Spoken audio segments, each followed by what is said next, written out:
Hello អ្នកទាំងអស់គ្នាថ្ងៃនេះជាថ្ងៃចុងសប្តាហ៍ហើយអាកាសធាតុល្អណាស់ណាហ្នឹងហើយដល់ម៉ោងខ្ញុំធ្វើម្ហូបហើយឥឡូវខ្ញុំឡើងមកលើដំបូលផ្ទះដើម្បី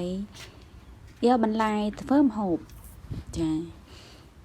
នេះដាំដៃគូខ្ញុំដាំមួយរយៈឥឡូវវាឡើងទ្រើងហើយទៅតែឡើងទ្រើងទេតែមិនតាន់ចាញ់ជាផ្កាឬក៏ផ្លែទេនេះគឺជាស្ពៃហឹរឬក៏ស្ពៃរើសយើងហ្នឹងស្ពៃខ្មៅហ្នឹងល្អមែនតែនដោយសារខ្ញុំមានដីខ្ញុំដាំរៀងញឹកបន្តិចបើអ្នកដែរគាត់ដាំនៅសបោដីអញ្ចឹងគាត់អាចដាំមានឃ្លាតគ្នាបន្តិចដាំវាធំជាងហ្នឹងអញ្ចឹងណាអញ្ចឹងខ្ញុំដាំនេះរៀងប្រឆេតគ្នាប៉ុន្តែពេលណាដើមធំវាមកញ៉ាំគឺខ្ញុំដកដើមធំហ្នឹងយកទៅធ្វើម្ហូបញ៉ាំមុនអាដើមទូចក្រោយវានឹងដុះបានល្អក្រោយពីពេលយើងដកដើមធំហើយវានៅក្នុងផាំងដូចនេះវាកុំឲ្យវាជិតគ្នាអញ្ចឹងវាអាដើមទូចពេលយើងដកដើមធំទៅវាដុះមកល្អជាងមុនឆាប់ធំជាងមុនអញ្ចឹងណា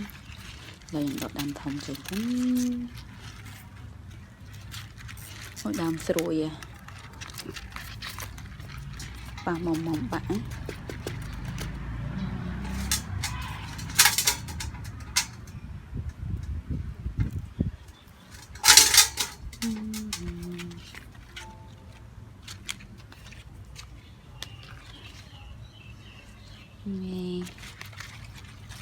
ទៀតហើយអាណាដើមធំខ្ញុំដកចេញអញ្ចឹងឃើញទេមានដើមទូចខ្លះដែរអញ្ចឹងចូលខ្ញុំដកដើមធំតែដើមទូចហ្នឹងมันនឹងធំតទៀតហើយយើងបានញ៉ាំតទៀតដើមទូចបើយើងឆាប់ដកវាពេកស្ដាយណាមួយ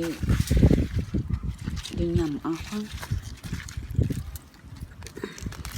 បងប្អូនដែលគាត់នៅទីក្រុងអីចឹងគាត់មិនសូវមានដីដាំទេតែគាត់អាច